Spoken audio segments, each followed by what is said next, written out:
और मौलिक धारा खोज निकाली। ये कलाकार हैं उदय सिंह चंदेल उर्फ काका भाई।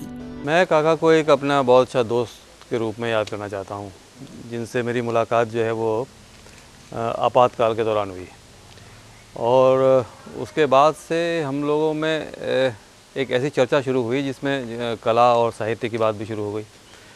लेकिन उससे भी बड़ी बात यह है कि एक ईमानदार इंसान से जिस तरह से बात की जाती है उस रूप में मैं उनको याद करता हूँ और एक बहुत ही सहज और बहुत ही गहरे किस्म का इंसान अगर कोई हो सकता है तो वो काका के रूप में मैं समझ सकता हूँ कि वो है। वो शैतान बच्चे बिल्कुल नहीं थे, मतलब बड़े शुरू से ही वो धीर गंभीर टाइप के थे, किसी से वो मजाक नहीं करते थे और जो भी बात करते थे वो बिल्कुल सीरियस होती थी, मतलब उसमें छिछोरापन या ओछापन नहीं होता था। जड़ों और लकड़ी से बनी आकृतियों को कृतियां बनाने वाला ये कलाकार भले ही हमारे बीच से जल्दी ही चला गया, पर उसकी कला आज भी जीवित है। काका भाई की कला की चर्चा आते ही कई कृतियों का उल्लेख सामने उभरता है। लेकिन मैंने एक बात बहुत गंभीरता से देखी है काका की जो मूर्ति कला है उसमें ख़ास तौर से कि वो परफेक्शनिस्ट व्यक्ति था। जब तक उनको ये नहीं लगता था कि ये परफेक्ट हो गई है चीज़, तब तक उसको ओके नहीं करते थे, चाहे उसमें बरसों लग जाएं। हमारे फादर हो गए थे काफ़ी एजेड, तो उनकी हेल्प के लिए मतलब ये फीस की तो बात ही ख़त्म हो गई थी। ये तो एक हॉबी की तरह उन्होंने इसको पकड़ लिया था, इससे कोई अर्निंग वाली कोई उनके दिमाग में नहीं थी बात। काका ने अजयपुर गांव में डायनासोर बनाकर इस पूरे क्षेत्र ही नहीं बल्कि आसपास के क्षेत्र में भी धूम मचा दी। इस चौक में एक पार्क है। पहले यहाँ एक कुआं हुआ करता था जो लोगों की प्यास बुझाता था। कुआं तो अब भी है पर उसमें पानी नहीं है। उसी से लगी हुई डायनासोर की मूर्ति काका भाई ने बनाई, बेहद भव्य और कलात्मक। ये छोटे बच्चों के झूलों के बीच लोगों में मनोरंजन की प्यास बुझा रही है। ये कला का अद्भुत उदाहरण है। डायनासोर पार्क जहाँ था वहाँ पर एक कुआं है और उस कुएं के माध्यम से जो बहुत सारे लोग हैं जो कुएं में नहीं आ सकते थे वो तो आने लगे उस जगह पे। और जब डायनासोर पार्क तैयार हुआ है उसके बाद वहाँ पर बच्चों का जमघट लगा।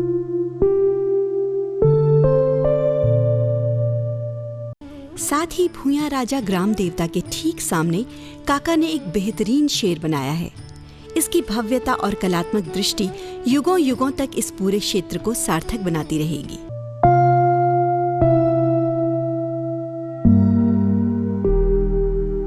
ये ग्राम देवता है और ग्राम देवता के साथ जो है इस शेर का बहुत बड़ी कहानी बुजुर्गों से हमने सुनी कि ये शेर बहुत पहले यहाँ आता था और शीश नवा के जाता था। एक कहानी है, लोकोक्ति है, यहाँ पर अलिखित इतिहास है। उसका प्रतीक रूप में जो है उन्होंने यहाँ पर इसको तैयार कर दिया। साथ ही प्राचीन शिव मंदिर में बना पवित्र नंदी बैल तो आस्था का केंद्र बन गया है, जिसके नीचे लिखा है प्रसिद्ध और विनम्र काका का गरिमामय नाम। जैसे अपना होमवर्क करते थे तो जैसे ये जितने भी बैल हैं इनके उन्होंने बहुत फोटोग्राफ लिए, पर उन्हें फैक्ट्री वो नहीं मिला कोई भी ऐसा। तो करते करते आखिर में उन्हें एक बैल ऐसा मिला जिसमें वो सभी वो थे कर्स और उसकी वो अपीयरेंस, तो उसको बेस लेके तब उन्होंने वो नंदी बैल बनाया। उसमें उनके पास पड़ोस के उनके फ्रेंड्स बड़े उनकी हेल्प करते थे, पर मतलब ये है कि मेन फिगर तो यही होते, मतलब इस कल्चर इन्हीं का होता था, बाकी उनके हेल्पिंग हैंड बहुत। इसी के साथ इस मौन साधक ने नदियों में बहकर आई जड़ों को कृतियों में बदलने का हुनर पैदा किया। कई प्रदर्शनियां भी लगाई। ये भी सच है कि कुछ दकियानुसी लोगों ने इसे कला की किसी श्रेणी में रखने से परहेज किया। कला को लेके बहुत सारी चीज़ें जो बनी उसे कला समीक्षा की आवश्यकता थी, जो कि कलाजीवियों ने बहुत लोगों ने स्वीकार किया, बहुत लोगों को ये हजम नहीं हो पाई। तो हमने कोशिश करी कि ये एक मौलिक कला है, इस मौलिक कला को अपनी तरीके से देखा जाना चाहिए। ऋषिकेश तक गए, ऋषिकेश से ये रानी पोखरी के बीच के जो जंगल है वहाँ उन्होंने इकट्ठी की, भोगपुर से की, और सभा वाला में हम लोगों की ज़मीन है, वहाँ पे जंगल भी है। वहाँ उनको गधेरे बोलते, मतलब सूखे हुए हैं, बरसात में ही चलते हो। तो उसमें जो जड़ें बह के आ जाती थी उनको इकट्ठे करते थे, उन बच्चों की हेल्प लेके। बच्चे उनके बड़े अच्छे दोस्त बन गए थे, तो लेके आते थे। काका तो धुन के पक्के कलाकार थे। इन्होंने 1968 से लेकर जीवन पर्यंत ये कार्य किया। अक्सर इनकी कृतियों को खरीदने के लिए लोग आते, क्योंकि ये हैं ही इतनी भव्य। और काका उन्हें उपहार में तो दे देते, पर उन्होंने इन्हें कभी बेचने का आधार नहीं बनाया। यही है काका की निस्वार्थ कला साधना। 68 से उन्होंने शुरू कर दिया था। एक्चुअली मैं IDPL जब गया था तब वो वुड कार्विंग करते थे, तो मैं यही समझता 68 में उन्होंने शुरू कर दिया था। तो पहले तो थोड़ा ऐसा ही बनाते, क्रूड टाइप के, बाद में फिर फाइननेस आती चली गई। फिर तो खैर बहुत ही अच्छा एक उनका एस्थेटिक सेंस जो है वो बचपन से ही डेवलप हो गया था, और उसी के अकॉर्डिंग वो चलते रहे और फिर बड़ा अच्छा वो करते गए। और जब उन्होंने इंटर और BA किया आर्ट्स से, तब थोड़ा उनका और ज़्यादा पॉलिश हो गया। कला की जड़ों में जाकर सांप, अजगर के मुंह में हिरन, मनु, आज़ादी के 25 वर्ष, गणपति आदि सैकड़ों कृति इनके घर पर रखी हुई हैं। बहुत सी कृतियां काका के प्रियजनों के पास हैं।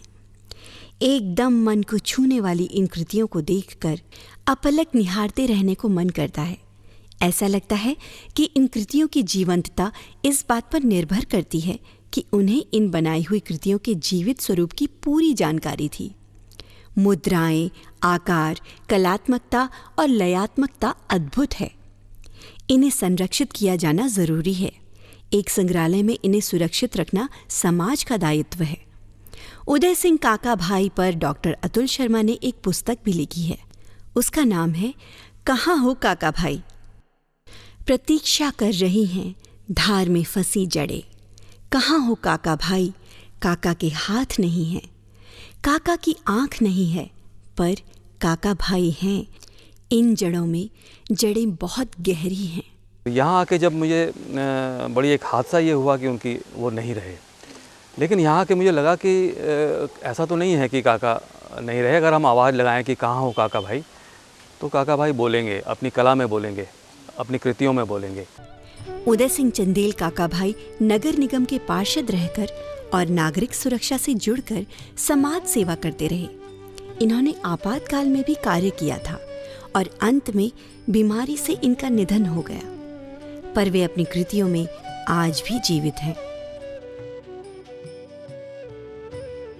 कहाँ हो काका भाई, याद कर रही हैं तुमको आज भी नदियों में फंसी हुई जड़ें। एक के बाद एक आते रहेंगे काका भाई, नई से नई बात कहते हुए, नई से नई मुद्राओं और नई से नई जीवंत चेतना के साथ। कहाँ हो काका भाई।